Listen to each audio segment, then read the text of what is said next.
Good evening, folks, and welcome back to another episode of South of Cheddar Curtain. As always, it's your boy Devin Hine, sitting across from the table from the man, the myth, he's the legend, Luke Mueller. You want to say hi to the folks, Luke? Hello, folks. And guys, we again have an even happier podcast for you today, as our Green Bay Packers were able to go into TOMpa Bay in a blistering heat and pull out a 14-12 win over the Tom Brady Buccaneers. The TOMpa Bay Buccaneers. That's what I was looking for. I did my own little spin on it. Didn't sound nearly as good.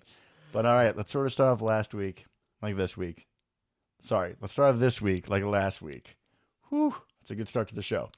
Killing it. With things that we think and things that we know. I can start first. Please do. All right. Things that I think. I think it is about time that we do an offensive line shuffling. This is the first game that we had David Bakhtiari back. He was on a bit of a pitch count, and they did it in an interesting way where they had him and Yosh Nijman alternate possessions. They did. And from all accounts and purposes, Bakhtiari seems fine. We'll see how he looks. So this week, I think for a while, it's going to be a very week-to-week thing with him. Yeah, probably for a good portion of this season. But if we're in a situation where we're, maybe a few weeks down the road, we're more confident about Bakhtiari, actually being able to stay healthy for a bit, I think you either need to look to bringing in Zach Tom over Royce Newman at right guard. Okay.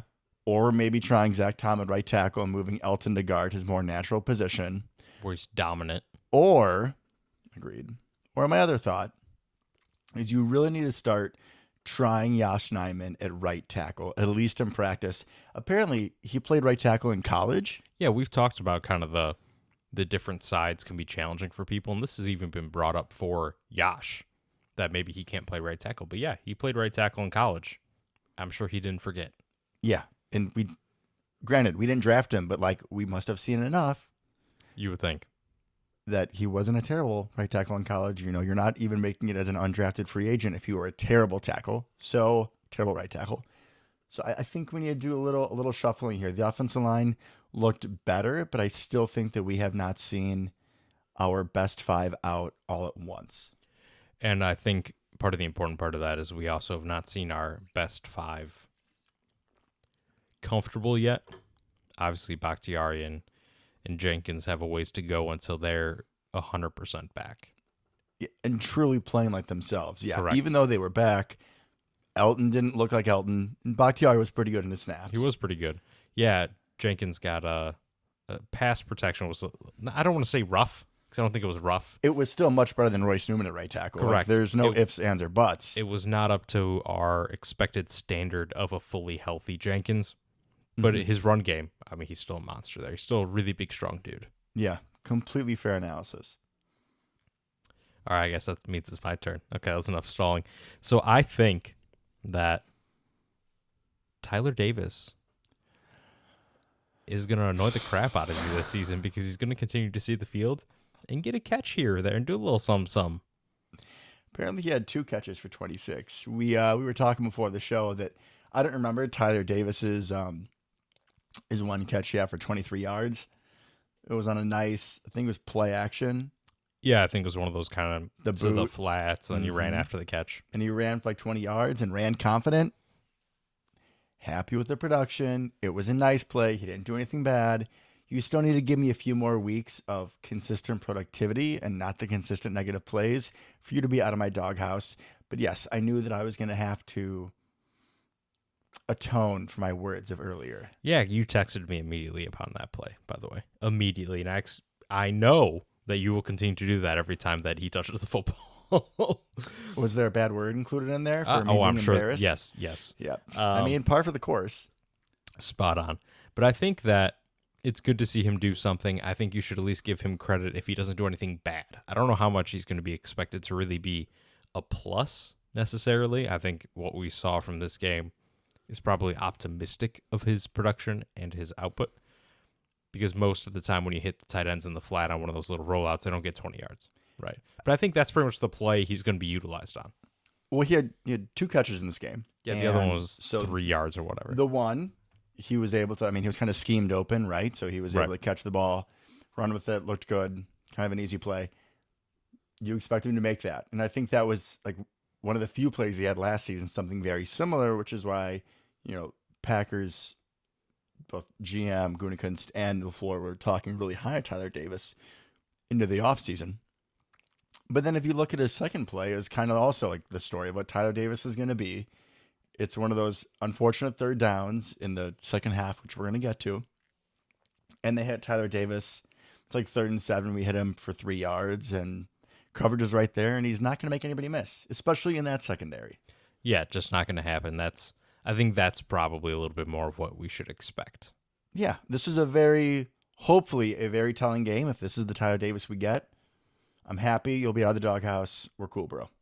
Good. I'm glad that we got to basically open the show with Tyler Davis of all people for this game. I mean, come on. You were chomping at the bit to throw it right in my face. I was. Are you not always when I mispredict or 100%. hate on people or root for literally the Can enemy? you not? Okay, that was 2 weeks ago. We're done with that plot line. Please and thank you. And I know the rest of the listeners are really thankful that I'm just season-long plot line. That's not. You're done.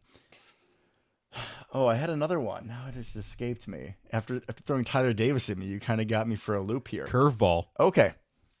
This is an I know. Okay. The big storyline with this game is how banged up the Bucs were, right? You're missing your top receivers, down a couple offensive linemen, and Akeem Hicks. Packers were also down Christian Watson, who we still have to see develop, but it is obvious that he is going to be the deepest vertical threat in this offense. And he sees a lot of snaps, so he's a big part of the offense no matter what. Like you said, right now, even if it is a glorified MVS role, I don't need to discuss that again. Why that's important. We've heard it enough. We didn't have Christian Watson. Sammy Watkins, I think in the Bears game, showed some nice upside. Yep. If we have Sammy Watkins, I mean, those two guys are out there. You're not seeing Juwan Winfrey with some of his missteps in this game. I think Amari Rodgers sees the field a little bit less, and you can keep the other guys fresh. So just having them would help. I think those were 2 big losses. Agreed. Jair goes down. First Huge. series of the game, huge. Yeah, talk about the Bucs have nice pieces that were out. Jair is like top 3 corners in the NFL. Correct. So that's on a whole new level. Mm-hmm. But something else I want to add is that let's just say these teams do meet again in the playoffs, and everyone's healthy. Right. You have a Packer team that has more potential upside due to the youth that is such a core of this roster than the Buccaneers. I'm not saying the Buccaneers are all old players, but Watson. I mean, they're more veteran. Their offense is pretty old. Yes, the offense is decently old. The defense, like they're relatively young, but they're guys that I think are pretty much in their peak. Yeah, no, I Close would agree to with that. Yeah, the linebackers aren't going to get significantly better. Levante David and They're already like all worldly. yeah, And those guys in the back end are feisty enough. yeah, Antoine Winfield Jr. I think he pretty much is what he is. Incredible player, but Jamal Dean, these guys, they are Agree. what they are at this point. agree. Vita Vea, same thing up front. You have the development of our receivers. I still think the offensive line product should be better. And the defense has looked better. But the more time we play together, the more times that we communicate.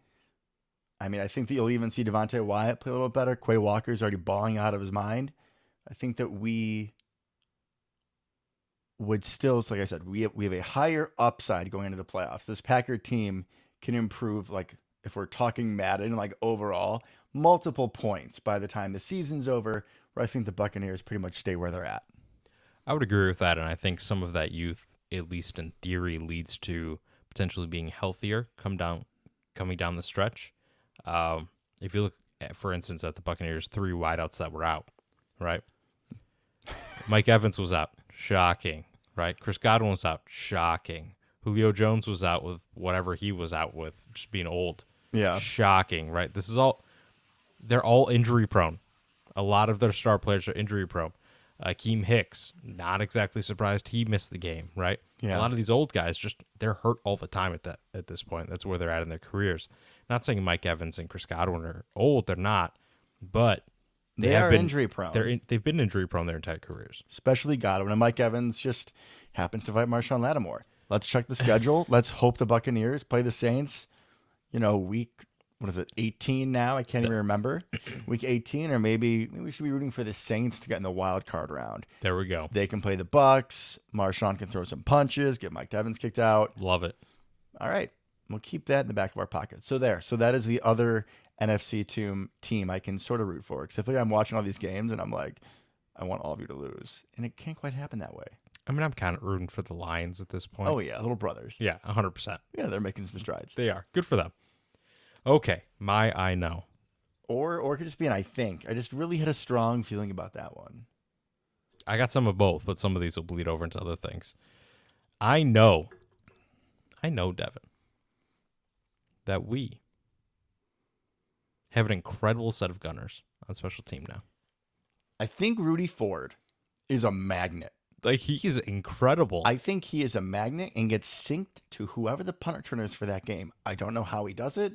I don't know if he uses witchcraft, but he is always there. And then Keyshawn Nixon is right behind him. 100%. It's amazing, right? Nixon had the catch of the punt, right? And then Rudy Ford, like you said, he's just in a flash. He's standing 3 feet in front of the returner every time.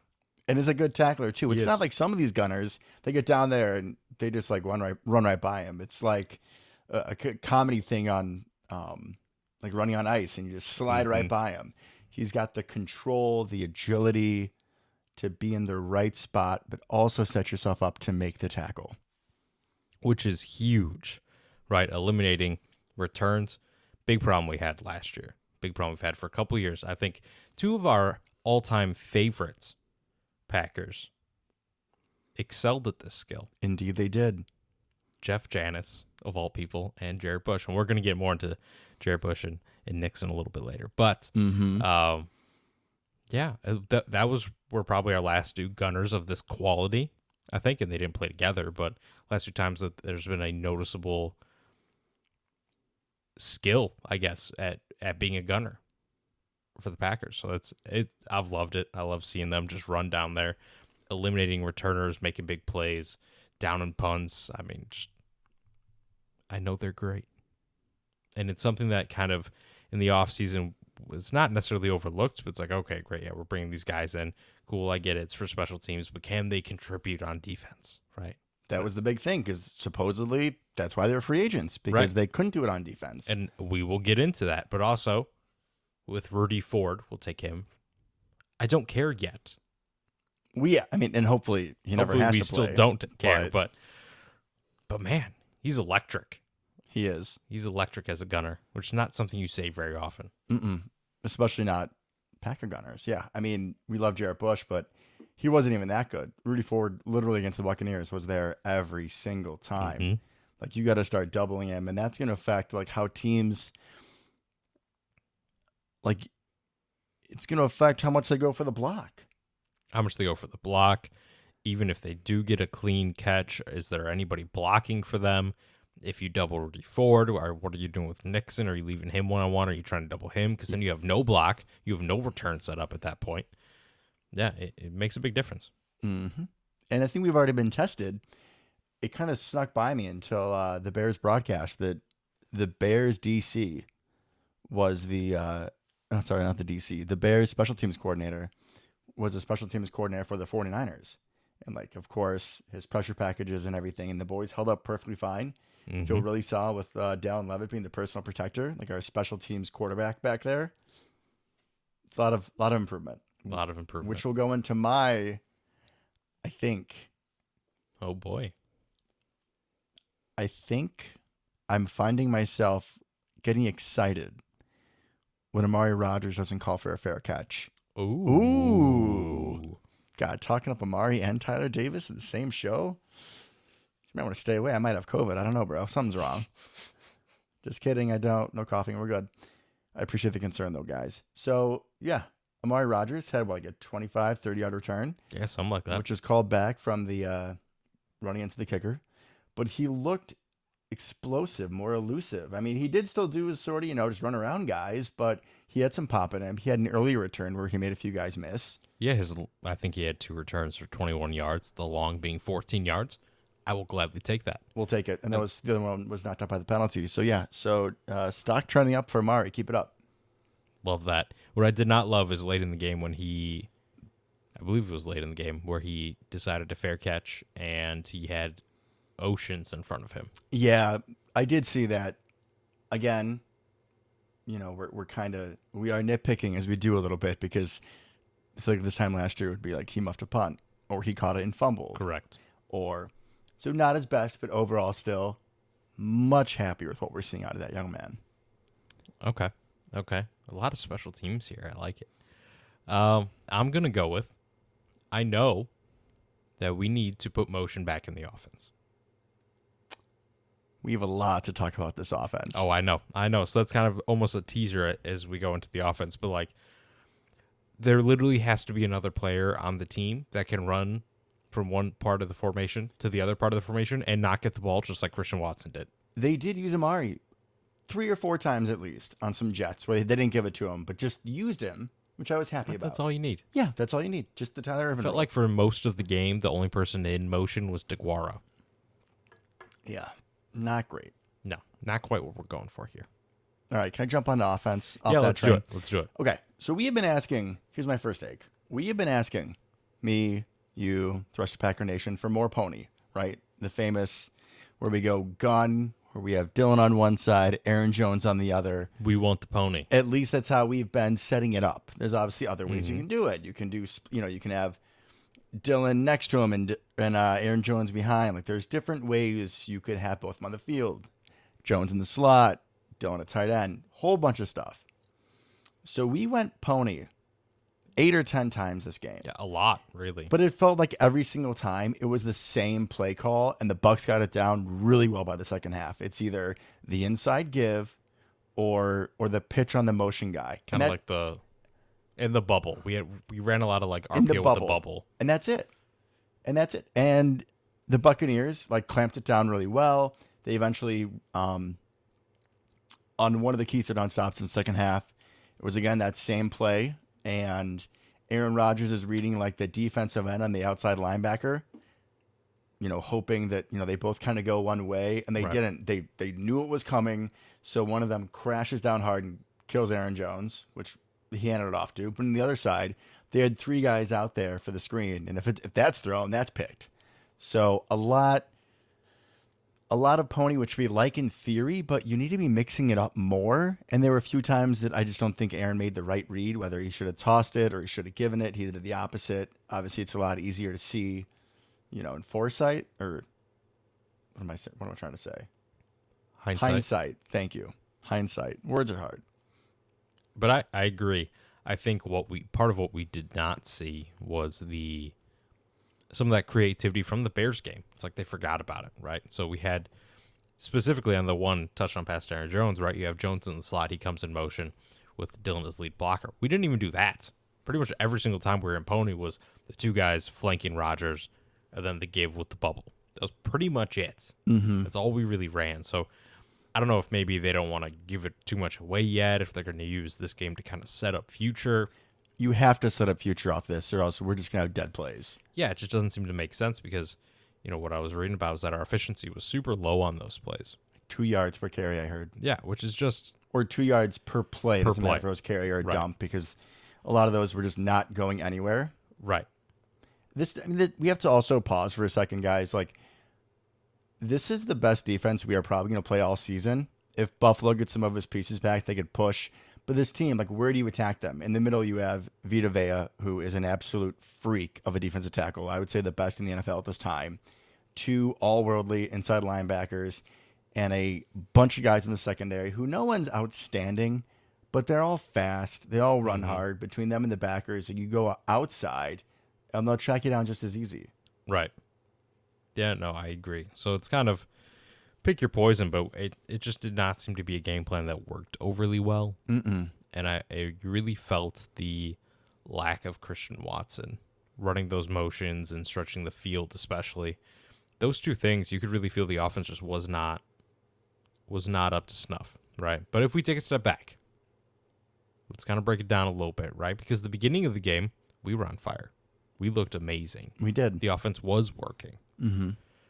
And then the defense kind of tightened up a little bit, took away a lot of the short stuff that we were successful with, and kind of broke into, because Rodgers didn't throw deep at all this game. he had a couple deep passes. One was on the slot fade of Lazard, which was beautiful. That was Yeah, beautiful. all those people saying that Alan Lazard's just a glorified tight end, kick rocks, beautiful route.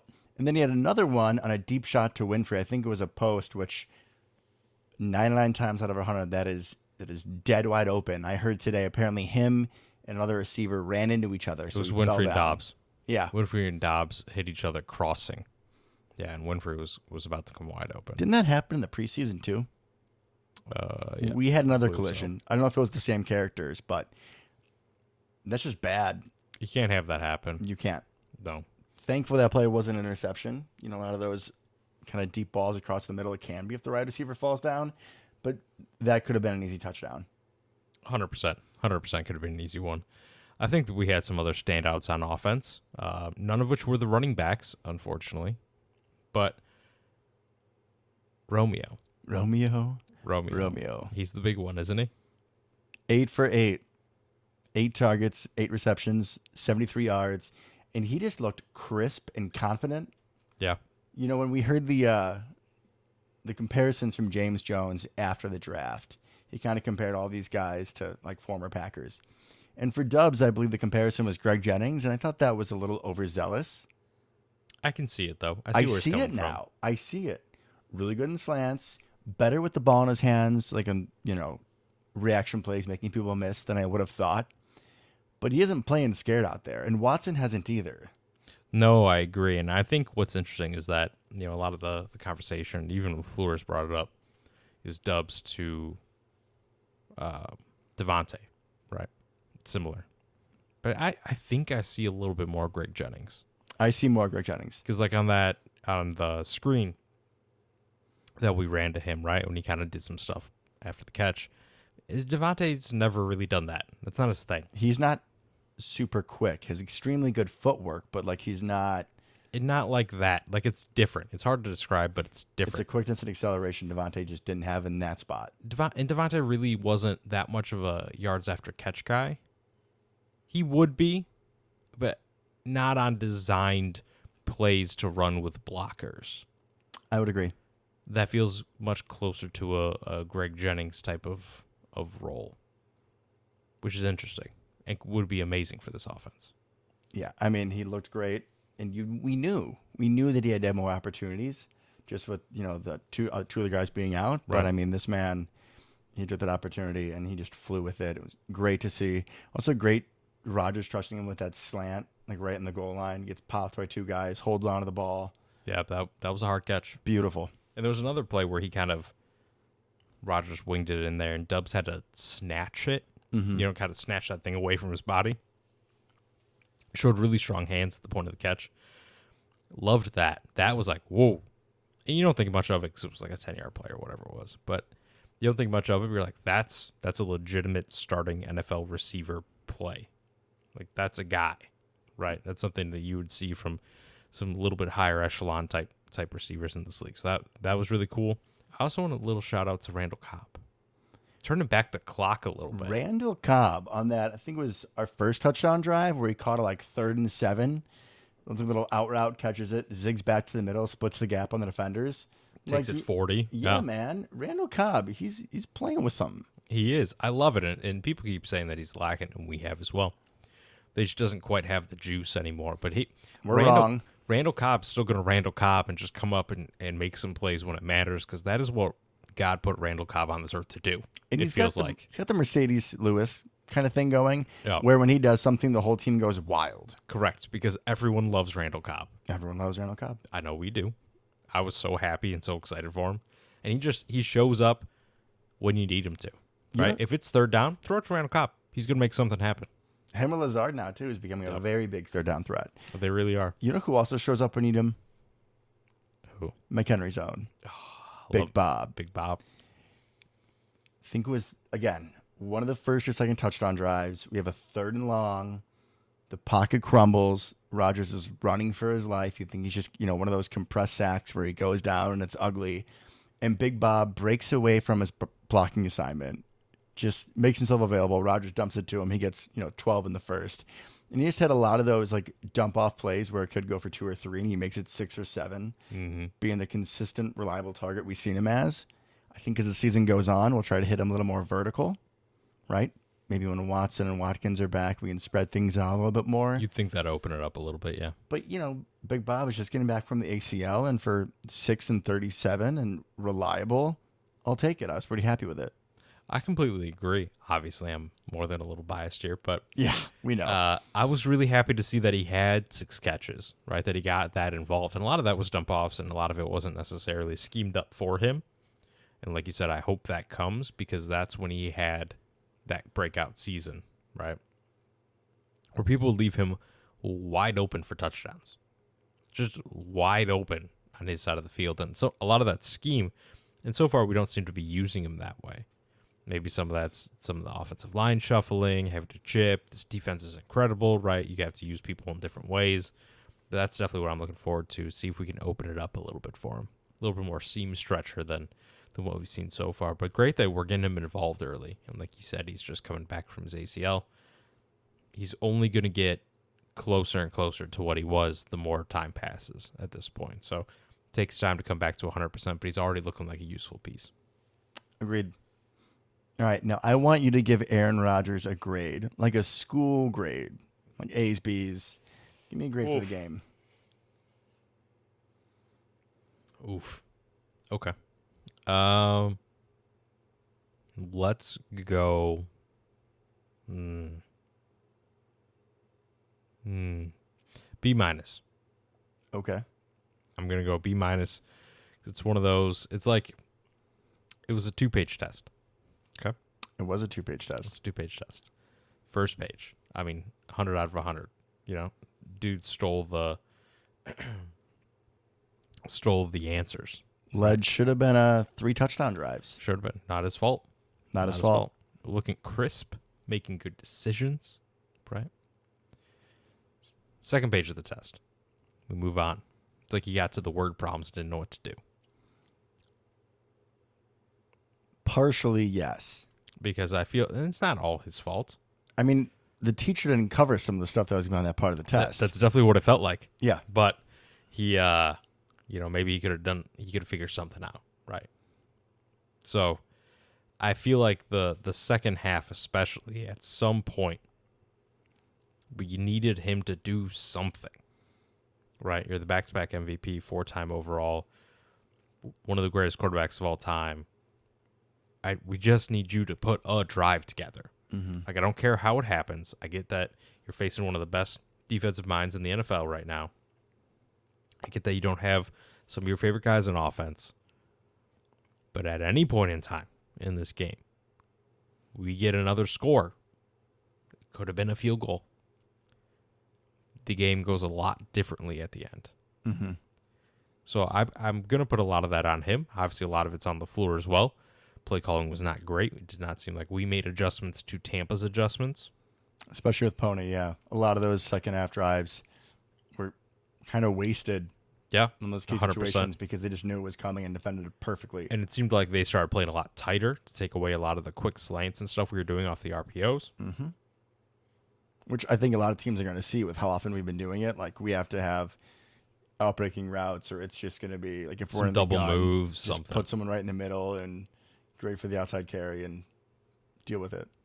Agreed. A lot of cover one robbers, what I'd be calling. Easy. But you're Aaron Rodgers, right? Do something. I'm going to give him a little bit of grace. Oh, I didn't give him an F, did I? I'm going to go B or B+. Okay. There were a couple plays. Then again, there were 8 straight third downs that we didn't get. One of them, A.J. Dillon had a drop, which if he would have caught that, That was easy a little first down. awkward one, right? It was a little awkward. I'm still It going was like a to. little shovel You should have caught that. thing. I don't disagree, but continue. So there's that. I'll give him flack for the Tyler Davis route because he's not going to break that. And I would rather have you almost throw a worse ball than throw that. Right. Again, we can't see what else is running down the field, but I would think there would be a better option. On one of I think the second to last one in the fourth quarter, it's 3rd and 9, and he has to retreat back, and he throws to Aaron Jones, the line of scrimmage, to make a diving catch. Mm-hmm. Again, don't What's the know what's point? going on down the field, but that's not going to do anything. I'll give him the grace period on the Juwan Winfrey fall down because that could not have his been fault. another 65-yard touchdown.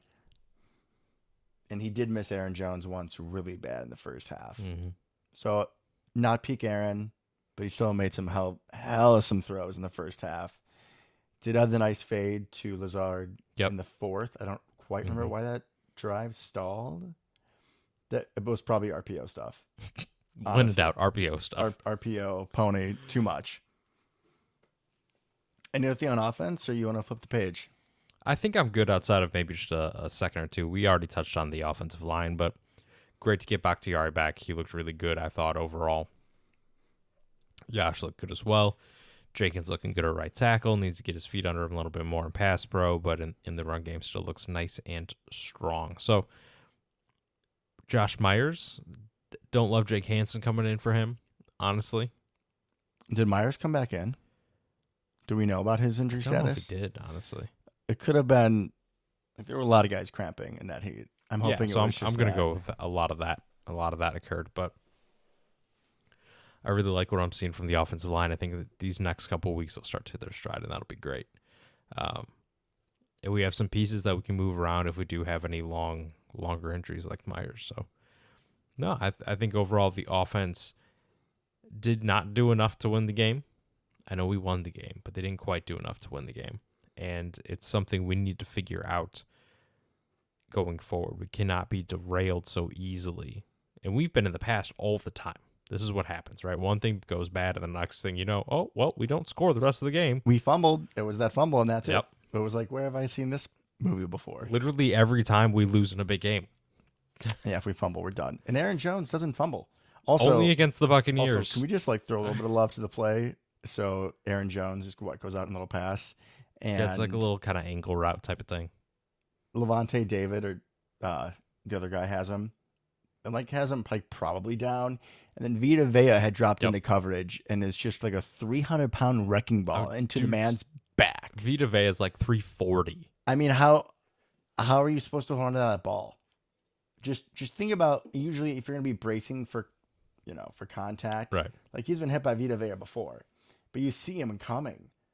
And you're kind of being held up, whatever. Yeah. It wasn't, cheap or anything, but yeah, he got the full force of that wrecking ball right in his back. I'm not sure. I'm not surprised he didn't drop the ball. I wouldn't have been surprised if he was, had the wind or even an entire lung knocked out of him after that play. Yep. It's Aaron Jones. He doesn't fumble much. I'm not going to hold it against him. No, not really. I would, one final bit. Mm-hmm. I would like to see a little bit more creativity with the running backs. We touched on it. Even if they're not out there together, like the run game didn't really quite get going.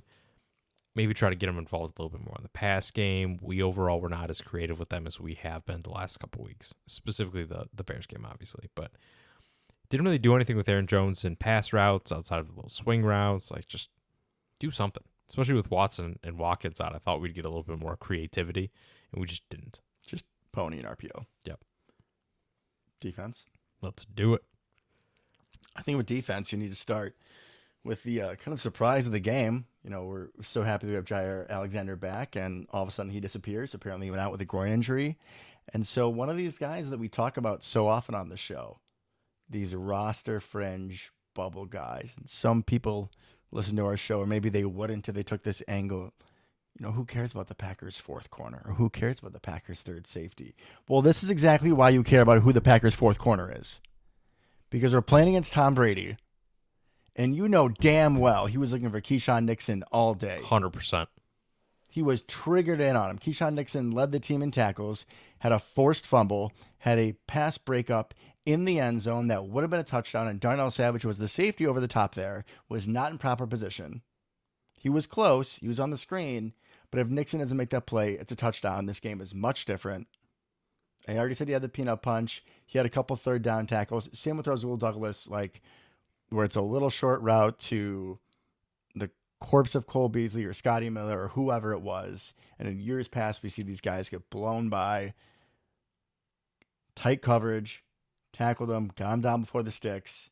Keyshawn Nixon, beautiful debut. He did not look scared. He didn't look hesitant. He just went after it. He looked great out there, and he looked much better than your boy JP would have. Oh, in the same yes. scenario. Yeah, the Jarrett Bush comparisons I think are now gone. But then I'm like, how much can I love this guy? because he kind of reminds me of JB a little bit. So it's just like Jay-Z or like JZ, See, JB, and I got Rasul God, like the secondary. so good, Yeah. so good. Also, something I want to make sure is not lost that I do not forget to say. I think that it's a little ironic, right? You Mhm. could point to the drafting of Eric Stokes being Tom Brady to Scotty Miller. 100%. When I think of Yep. that Eric Stokes pick, granted, we needed a quarter anyways, but It was the Kevin King debacle. was the Kevin King, Will Redmond debacle that we need a fast corner. I think you're going exactly where I'm about to go. Yeah, Tom Brady, he was scared of Eric Stokes. He threw at him one time. One time all game. One time. This is a second-year pro, Tom Brady. You scared of a second-year pro? Because it kind of sounds like you were, It Bob. kind of seemed like it, right? And I think the flip side of that is kind of where I thought you were going. Is once again we put our slowest corner on Scotty Miller. Okay. So let's hold on a second. But Hold on. Hold on. Okay. I mean, it's a fact, but Hold- this hold is a on. much Shh, different situation. Hold on. Okay. Let me talk. So we put our big, strong corner on Scotty Miller, right? Right? Similar Yes. to Kevin King, right? In theory, In theory, similar to Kevin King, but theory, we wanted Kevin King to essentially be Rasul is, right? I would in- agree with that. In theory, Kevin King was a Yes. little bit more athletic before he got hurt, yada, yada, yada, whatever. Similar type players, archetypes, right? Okay. Can we go that far? We can go that far. Okay, thank you. However, Rasul is obviously leaps and bounds better because the dude just bodied Scotty Miller every play. Oh, my He God. just bullied him. I mean, it's my favorite Packer player. You didn't That's- let him that's go no, anywhere. It's no secret. And Scotty Miller, I know you're going to do your whole Barrington Zone thing, but I hate that mother. I hate him. I hate him. I hate him. I'm petty. I hate him. The fact that he had one reception for It's 4 interesting you yards. hate him, but root for the Bears. Anyways, continue. One catch for 4 yards, and they showed it a few times. But yeah, Rasul was completely just bullying him physically. He had no chance. None whatsoever. So I absolutely loved seeing that. Yeah, Tom Brady just didn't have answers for the secondary, and except for that first drive, which I think is going to be anytime you have a star player go out or any player on defense, I think that possession is always going to be a little bit rough. Yeah, and as we know now, every offense scripts the first 20 plays or whatever it is, and those are generally the best 20 plays for a team. Agreed. So not surprising that they were successful in their first drive. That's kind of fine. Whatever. It is what it is. And then, of course, with an 8-point game, and we have 2.5 to go, we did, as my dad would call it, the prevent the win defense. I was going to say, how nervous were you during that drive? It just makes your head spin. And I know that I do it too. When we play Madden, it's not the same. I know, but you still call plays. And you do go a little more conservative in that situation because 100%. Yeah. you don't want the big play. Mm-hmm. But also, like, what we had been doing was working the entire time. Was smothering them. They had scored 6 points to that point. A lot of man, which we were all hoping for. Yep. And then a lot of, not necessarily called blitzes with Quay Walker, but, if Quay is covering the running back and the running back stays to block, then Quay goes and blitzes. And even just those 4 or 5 were pretty effective. I know that we got Brady on the ground, 2 or 3 times? 3 times, yeah. We got a handful of hits. He was definitely pressured and uncomfortable for a lot of this game. What's going on with this? Oh, yeah, but so if it's working for the entire game.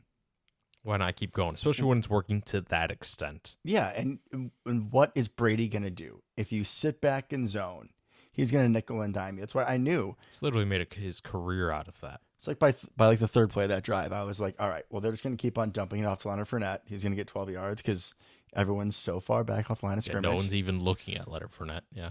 So they're going to score the touchdown, and it's all going to be about the 2-point conversion. Now, thankfully, we had that play completely dotted up. There was nobody open. We knew what the play call was. Shout out to the Jumbotron. Aaron on the Pat McAfee show did kind of dispel that rumor. I know, but it's fun. It was really fun. Yeah, it would have been amazing. Like, he's like, yeah, there was no like Microsoft tablet reading on the Jumbotron. Like, how would you even think that would happen? So for anybody that doesn't know, because everyone's probably not on the internet quite as much as us, which good for you guys. They the rumor was going around that the jumbotron in the stadium showed the tablet, Tom Brady's tablet, as they were kind of reviewing the play they were going to run for the 2-point conversion the second time after they took the delay of game. Which that's something we should also talk about. And I think Bukowski was really hammering it, or Andy Herman, one of the guys I listened to, was that, LaFleur said in the post-game conference, that he went to Joe Barry when the Buccaneers were driving and were like, make sure you have your 2-point play. So the Buccaneers scored that touchdown, and it was like kind of reviewed, not like a super under the booth, 10-minute thing. Right. But there was still a stalling. Yeah, it wasn't like, okay, immediately let's go kick the extra point. So you had time. Yeah. So it's pretty obvious to me they didn't have a good play drawn up. And I wonder if the part of that was because they were in that exact situation when they had to score a couple times, right? They ran like 2 plays from there. Did they use them? maybe, but I don't know. You'd think you dial up more, several, right? You kind of have a... You like a money package, like 5 or 6 plays in that spot that you want to go to. Like I said, that's the only thing I think of is maybe they used up one of their favorite ones. That's all I got. We need to be thankful that they didn't get that ball off, because there's a better than not chance that Lenny walks into the end zone there. It's pretty decent. It looked like it. Pretty decent chance. Obviously, you don't know because we're not going full speed because the whistle and all that. But like Tom Brady, what are you doing? And to not even get the playoff, he started to call an audible at 2 seconds. The GOAT does that. How? I don't know. And he also, granted, we helped with giving pressure, but he missed a few throws. I mean, he definitely did not look like his Tom Brady God self. Maybe it's a divorce. Maybe it's a Sean Gary. I don't know. Maybe it's Kenny Clark coming in with 2 sacks. Both of them. Ooh, man, they are still a problem. Love Kenny Clark. He's so good this year. You know, sometimes you see a movie trailer and it's not really what the movie is, right? Maybe they showed you the best scenes. Mm-hmm. Kind of felt like that San Francisco 49er defense game. It's like a movie trailer, and I wasn't quite sure if that was going to be the actual thing. It's the actual thing. These guys, man. This defense could be something special. When they play as a unit, I'm not going to say there's no one better, but there are a few teams that are. This is legitimately, we have the potential to be top 5, top 3 defense, I feel. Something I wanted to point out, speaking on the defense as a whole. Okay. Our 2 turnovers that we forced that were pivotal. Yep. Both were forced fumbles. Mm-hmm. The first one is, I don't think it was Russell Gage. It might have been Rashad Perriman. Let's say yeah, I think it was Perriman. It's Perriman who catches it 8-10 yards down the field. One of our corners has him pretty much wrapped up. And then guess who comes in flying for the kill? Quay Walker. The Quay maker. That's a bit of a stretch. I kind of prefer the Velociraptor a little bit better, sinking his talons into that ball and ripping it out. But causing an earthquake. Devin hadn't thrown any in there yet, so I was just waiting my turn. I mean, it's not bad. I'm still throwing off that you're making the dad jokes and I'm not. Maybe I'm just, taken aback by that, but give me some time. Let that marinate in here a little bit and I'll get back to you. Effort. And that man has shown consistently that it is going to be a key part of who he is as an NFL player. Agreed. You have that. And then you also have on the Nixon forced fumble. I think it doesn't matter which receiver. Oh, it was Russell Gage. That's who it was. Russell Gage, one of their little 6-slot receivers. That's pretty much all they have at this point. Catches a little outbreaker. It's going to go back in. So Mr. Nixon is towards like the outside of the field. He's towards the sideline. Do you just want to call him the president? Yeah. I mean, listen, Nixon hasn't looked this great since Watergate. So I think we need to have an applaud for the name. Yeah, I made that joke multiple times. Come on. It's me. I can't help myself. It sounded way too rehearsed. I knew it. Mm-hmm. So, Mr. President.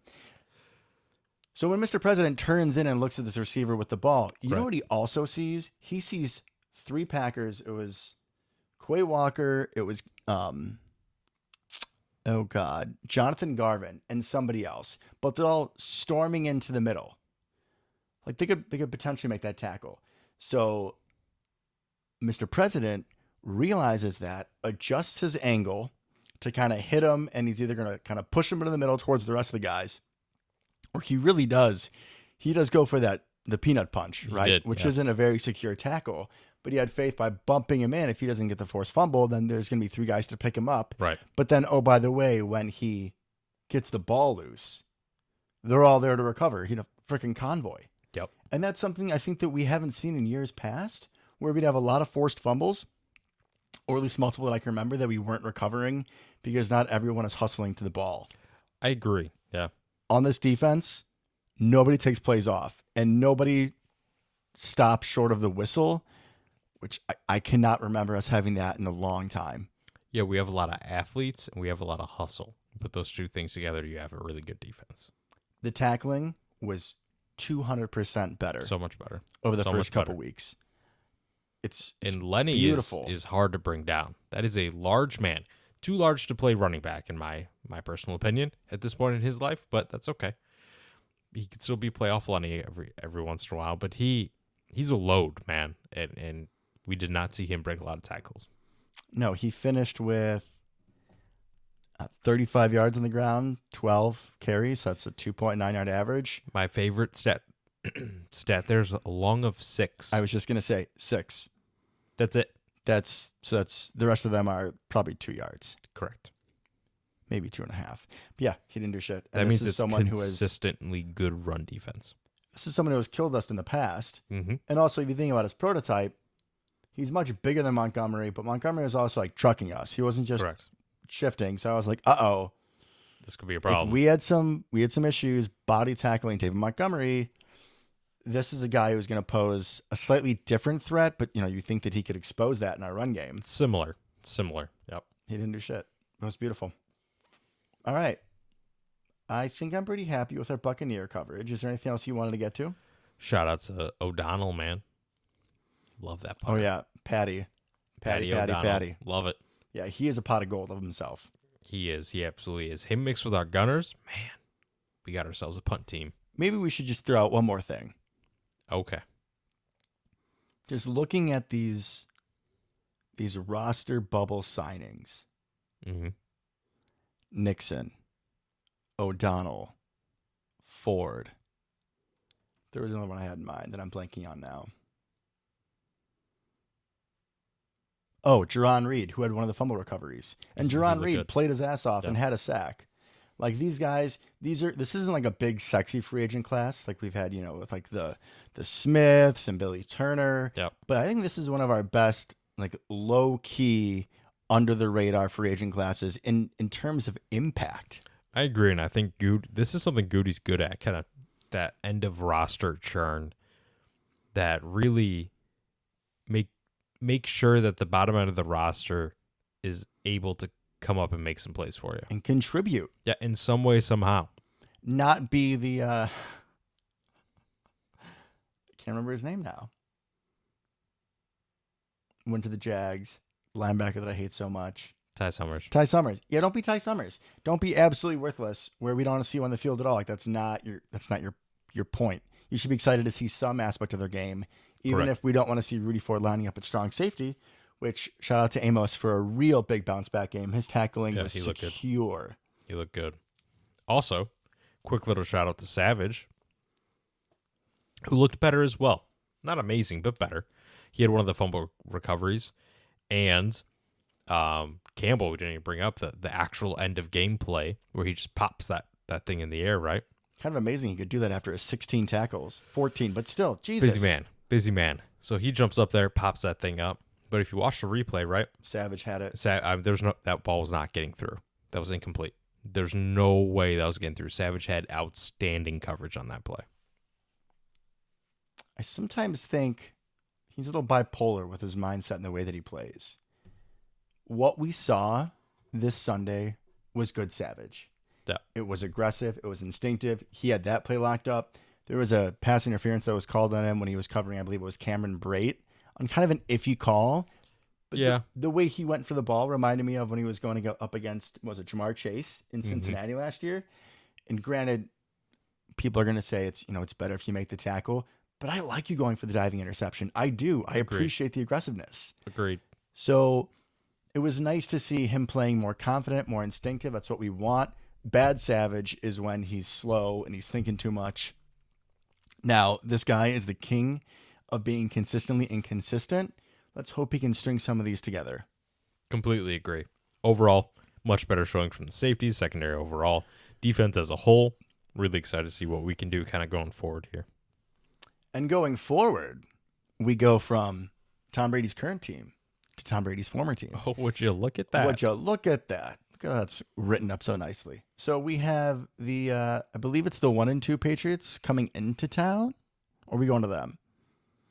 Not that it really matters, but we're playing the 1-2 Patriots. I'm sure I could look it up in a second. But until then, the important news of this matchup. They're coming to us.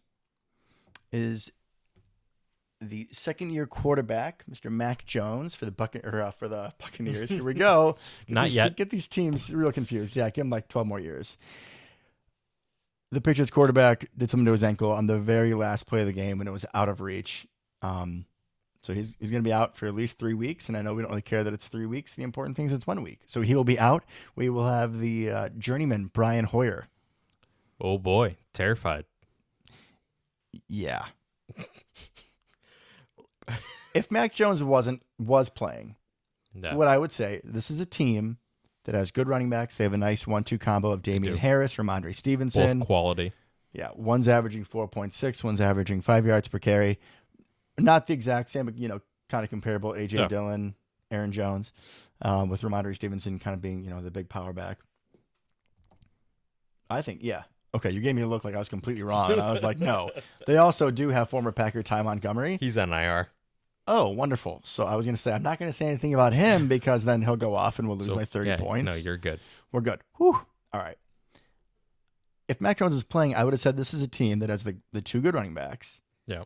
But nobody on the perimeter really scares me. They have a whole bunch like number 2 or number 3s. Jacoby Myers, I think, is banged up. But like Nelson Aguilar, Kendrick Bourne. Devontae Parker.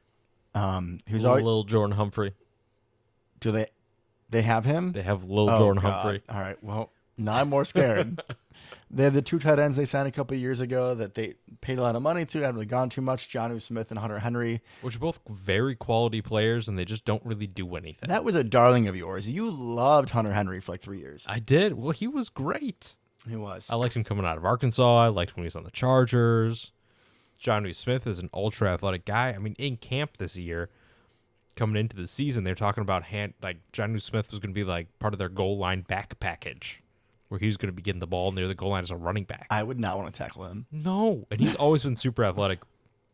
Back to when he was in Tennessee, when he'd stayed healthy, he'd have huge years with Ryan Tannehill, and he put those two together, and nothing really happens. Nope. And on defense, I feel like they're an aging bunch. You still have Devin McCourty back there at free safety, being the general of the defense, leads the team in total tackles, and then you got kind of middle of the field guys, but that's kind of what Belichick has always had. Yeah, Matthew Judon, I guess, right? They're still going to play tough. I would expect more out of their defense than their offense. Overall, especially with Brian Hoyer, this is a team that we should not have difficulties with. Agreed. If we see the team that we played last week. If we get into poor tackling and get out of our game script on offense, we could be in trouble. This is another game where I don't see the Patriots beating us, but I could see us beating us. Completely agree. If we can stop the run, this should not be a very hard game for us to win. No, not at all. That's definitely their strength at this point. I don't see Brian Hoyer pulling out Joe Flacco and just completely reviving his career. No, not going to happen. Jinx. Ooh. All right. Now to jump around to the rest of the NFL. Sure. Yep. Okay. All right. So week 3. My screen was being slow. My apologies. Week 3. All right. Other matchups that matter. So the Saints lost to the Panthers, which is unfortunate for our whole Mike Evans plot line. But who cares, man? Yeah. In reality, those who two cares? teams just terrible. That's right. I forgot when I try to do this, you're going to be down my throat about it. So I'll be more careful. Eagles didn't look really impressive. 24-8 over the Commanders. You'd expect more out of them. It felt like a little bit I heard and watched that game. They should have won by like 30. Just Commanders suck. Miscues and hurting themselves. Are pretty good. Just not capitalizing fully on kind of what they were doing. But Jalen Hurts looks like the real deal at this point, so that'll be interesting going forward.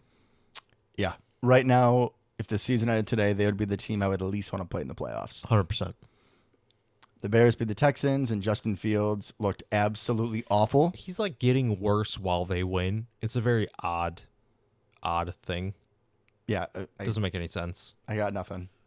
He looks. It's like the most pathetic win I've ever heard of. Because like Bears fans here, right? Because we're both in the Chicagoland area.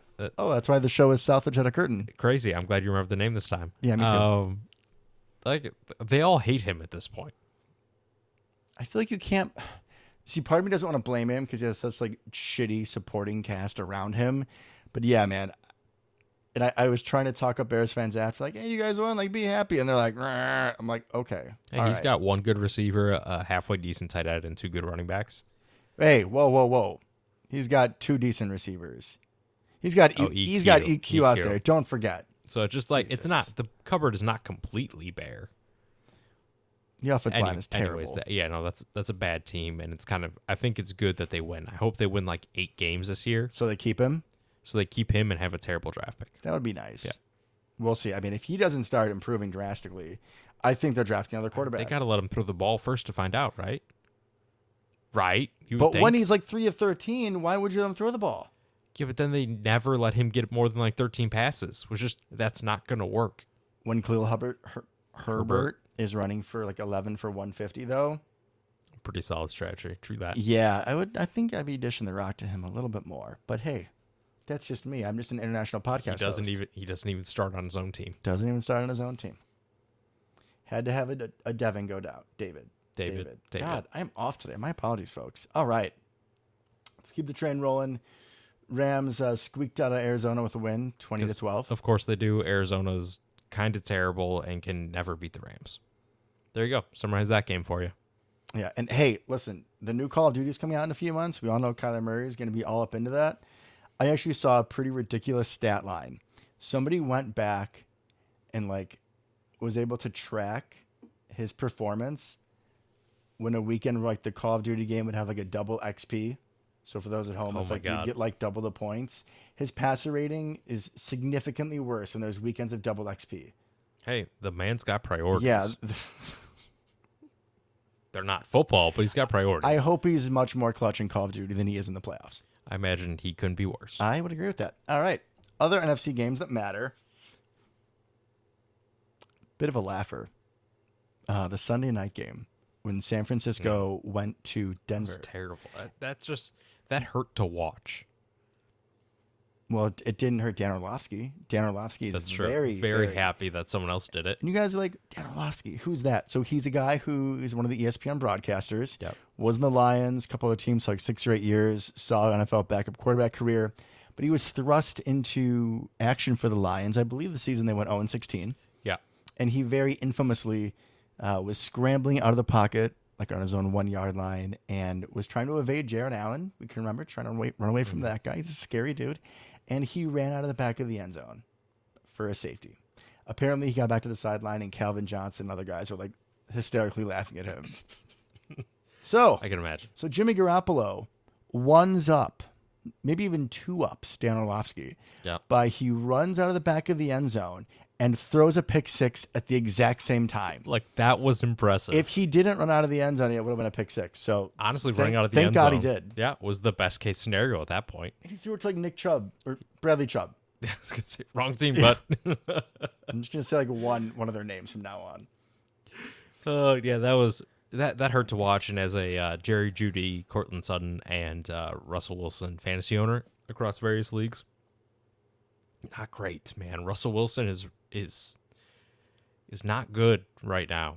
Yeah, I'm only in one fantasy league, and Russell Wilson is my quarterback. Kind of want Drew Lock to come back to help Jerry Jeudy out a little bit at this point. Not actually, but like, did he forget how to play football?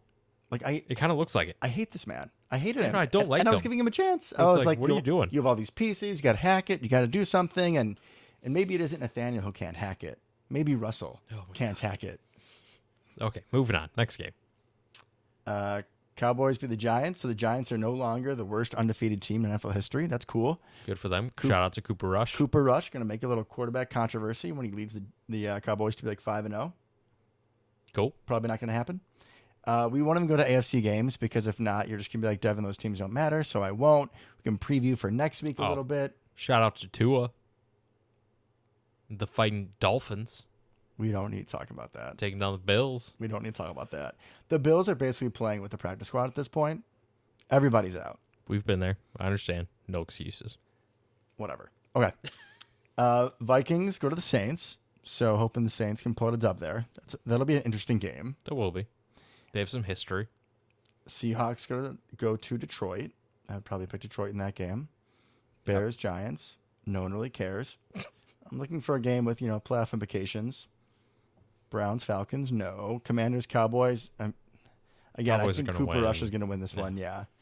Jags, Eagles, maybe a little revenge game. That'd be fun. Doug Peterson, I like that. could you do that for me, please? I like that That'd game. be great. 2 young, up-and-coming athletic quarterbacks. Mm-hmm. Some interesting offenses that play there. That's a fun one. I think it'd be great. Let's go, Dougie.